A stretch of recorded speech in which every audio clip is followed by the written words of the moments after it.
Picture Wall Street at the turn of the 20th century. One man summons bankers into his library and locks the door. That man was John Pierpont Morgan. Today, we examine J.P. Morgan's leadership through storied anecdotes and direct quotes, relying heavily on Ron Chernow's The House of Morgan and Morgan himself. And welcome back to Leaders, a podcast dedicated to exploring the best leaders this world has ever seen, and your number one source for actionable business leadership insights. Last episode, episode 48, we covered the current CEO of JP Morgan Chase, Jamie Dimon. We are going to go deeper back into those roots of the JP Morgan company and examine the leadership of JP Morgan himself, relying mostly on him, but also heavily influenced by his father and what was happening at the time. And so let's start off with the origins and early leadership of J.P. Morgan. So another quote from Chernow's House of Morgan to begin is that the world is divided into people who do things and people who get the credit. Try, if you can, to belong to the former. There's far less competition. So this quote really illustrates J.P. Morgan's quiet but effective ethos that he had as a leader. He valued action over acclaim and believed true leaders led by doing. And an excerpt from the House of Morgan that really guides home maybe some of his early principles of leadership and who he was as a man starts with the story of Pierpont Morgan is that of a young moralist turned despot, one who believed implicitly in the correctness of his views. Strong-willed and opinionated, he had an unshakable faith in his own impulses, a quality that later made him appear as a force of nature, a child of the zeitgeist, making snap decisions that were often eerily right. He differed from most of the Gilded Age robber barons in that their rapacity stemmed from pure greed or lust for power, while his included some strange admixture of idealism as he confronted an economy that offended his sense of business propriety. His very conversation gave him a revolutionary zeal. He believed, quite arrogantly, that he knew how the economy should be ordered and how people should behave. By no coincidence, he was active in the Young Men's Christian Association, which discouraged gambling among the working class. He also sponsored revival meetings at Madison Square Garden and backed the moral policeman Anthony Comstock, who favored the covering up of nude statues. He later developed a reputation for snappiness and barking at people, a propensity that grew with his fame. So that excerpt really illustrates who J.P. Morgan was and some of the qualities that he was described by. One thing that early on shaped his early leadership was the heavy influence of his father on him and on his business practices. And so another excerpt from the House of Morgan here says, his relationship with his father was the most important in his life. Junius, Pierpont's father, was the sort of punishing father who built character by stinting on praise and setting exacting standards, keeping up psychic pressure and always making Pierpont prove himself. Tough and demanding, he produced a son who lashed himself into ever greater exertion, only to lapse into sickness, fatigue, or depression. Junius strengthened those already relentless impulses in Pierpont's nature, his overmastering need to achieve, his inordinate sense of responsibility, his hatred of disorder. Yet the patriarchal Morgan clan permitted no rebellion, only veneration of father. Whatever fear and resentment Pierpont felt were transmuted into exaggerated love, and such filial worship would be equally apparent in Pierpont's own children and grandchildren. Under his sometimes stern facade, Junius clearly adored Pierpont. The obsessive grooming was a tacit acknowledgement of his son's gifts. So he kind of grooms him in that way to ready him to take over what Junius had started. And it is interesting to have that kind of describe his relationship with his father. But then in addition to that, how after his father passed, how he changed his leadership after that. So, again, another excerpt from the book. But after Junius's death, Pierpont needed to loosen his autocratic grip. So we will describe later more on he was predominantly known as a autocratic leader, having that style. But as the sheer volume of work outgrew his need for domination, he had long bewailed his inability to delegate authority. It is my nature and I cannot help it. Despite the scope of his vision, Pierpont was extremely attentive to details and took pride in the knowledge that he could perform any job in the bank. I can sit down at any clerk's desk, take up his work where he left off, and go on with it. I don't like being at any man's mercy. He never entirely renounced the founder's itch to know the most minute details of the business. So he's definitely in the business, as we've seen other leaders that we have studied here on the podcast, not necessarily removing themselves from the day-to-day, but being ingrained in the day-to-day so that they are aware of what is going on at each level of the company, each role. He examined the cash balance daily. One thing that we see within dominance of detail in episode 31, we looked at John Rockefeller, and Rockefeller was obviously very known for catching mistakes and being very detail-oriented. So some common threads here amongst Pierpont with some of the other bigger leaders and business leaders that we've studied here. He goes on to say, he examined the cash balance daily, boasted he could pay off all debts in 2 hours, had a dead eye for fake figures and scanning a ledger, again, something that Rockefeller had, and personally audited the books each New Year's Day. When he found an error, the effect could be memorable for the responsible employee. He was a perfectly huge man, and he had a voice like a bull, said Leonard Keyes, then as office boy, who would wound the gold Tiffany clock on his desk. So he definitely adapted, and we've seen that with other leaders, changing their leadership style as circumstances change, as maybe different people move in and out of their life. In this case, Pierpont had to change his leadership style after his father had passed, and so he did that. And so what else was Pierpont really known for from his leadership style as well as his qualities that we can learn from? We would say he had a commanding presence and decisiveness. So a quote to drive that home would be, the first thing is character. Before money or anything else, money cannot buy it, because a man I do not trust could not get money from me on all the bonds in Christendom.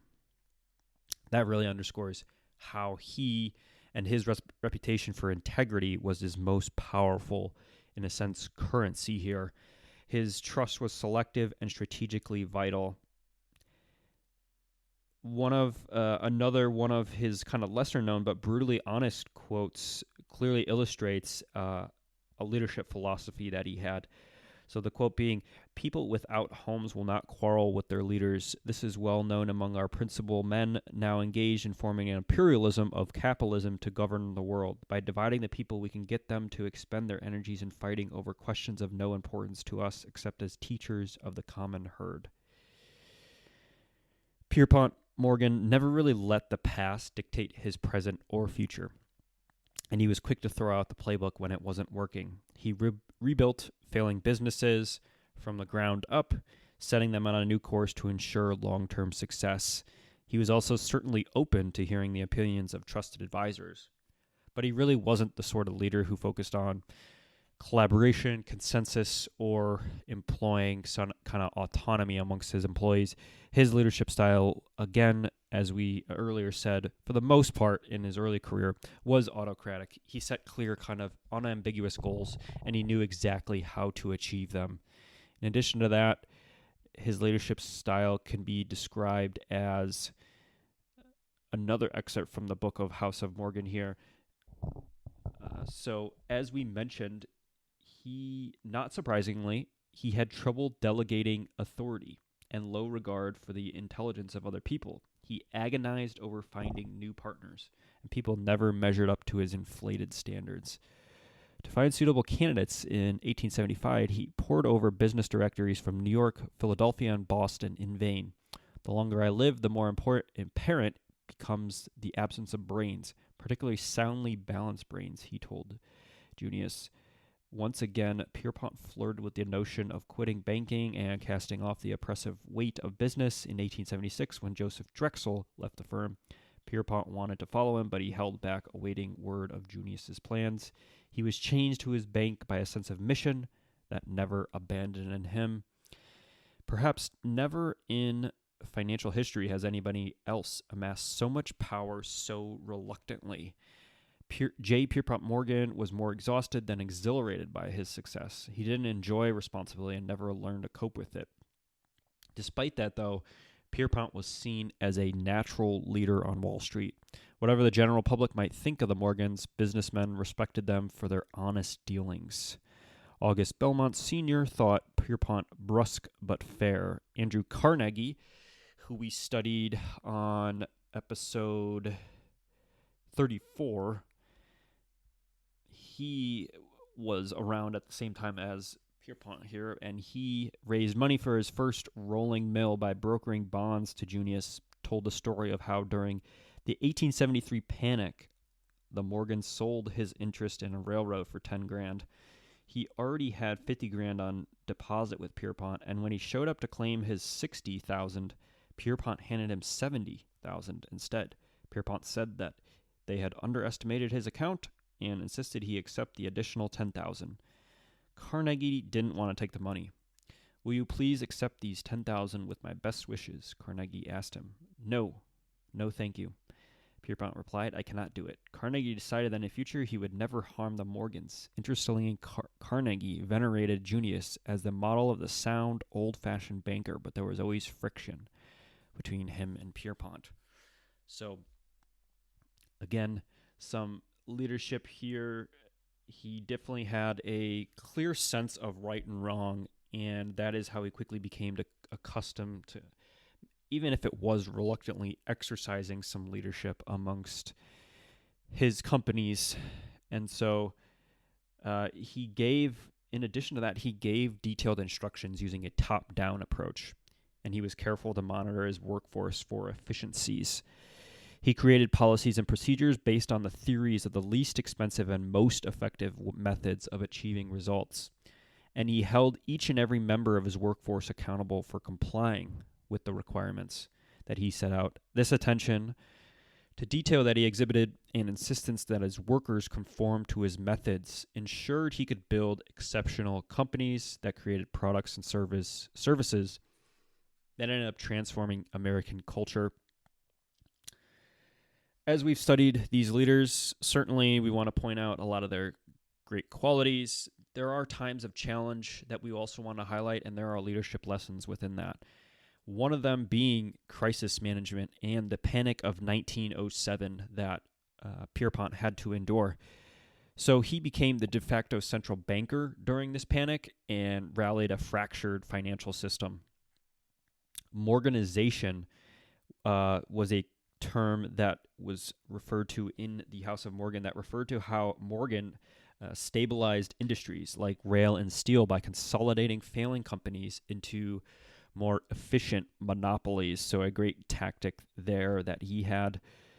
And really, there is a whole chapter kind of focused on his crisis leadership during that panic of 1907. It detailed how he was at the age of 70 at that time and took charge of the financial crisis, assembling leading financiers in his library and essentially functioned as a central bank to save the American financial system.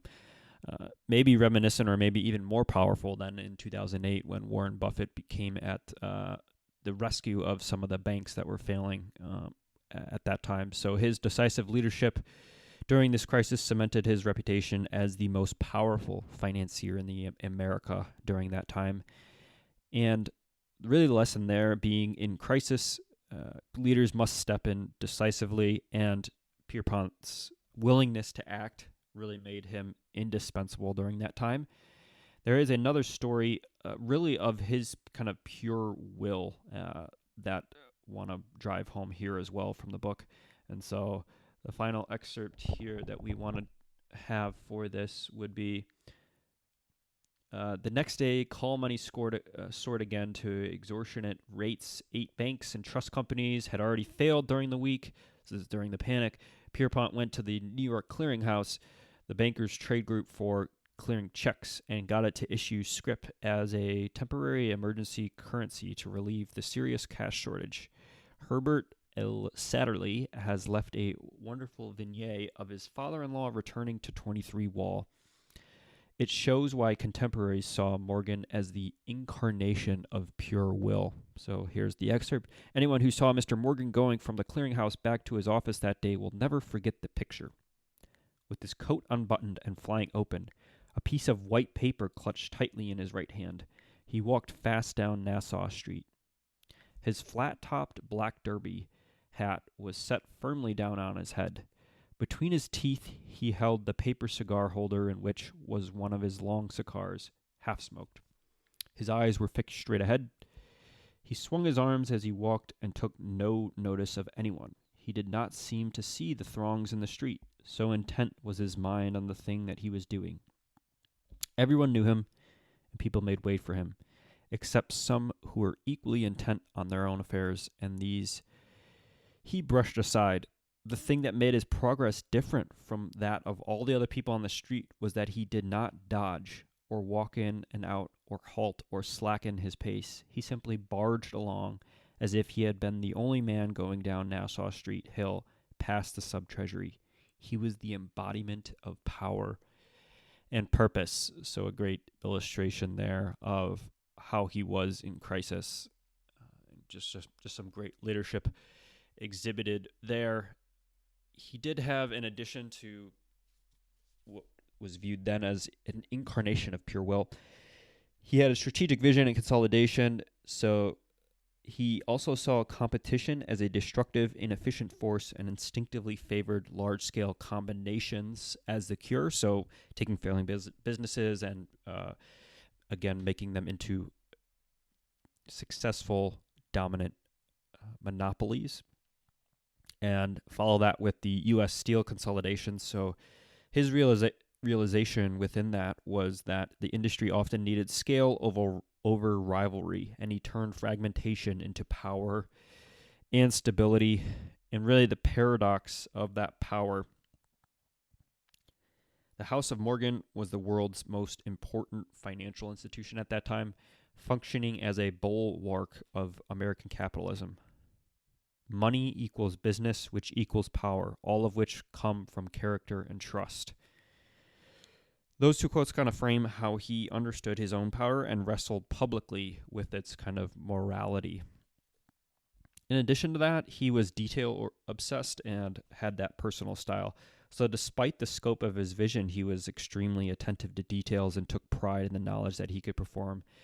Again, any job in the bank, he long bewailed the inability to delegate authority. It is my nature and I cannot help it.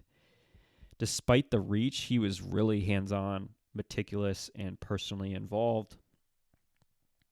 So what can we take away from what we've learned here about Pierpont Morgan? Integrity over excess. A man I do not trust. Number 2, maybe decisive action in crisis. His leadership during that panic of 1907 was really illustrative of him doing that. 3, he had a vision for scale, competition, destructive. He favored large-scale combinations. Number 4, Personal trust was really viewed as currency for him. So money equals business, which equals power.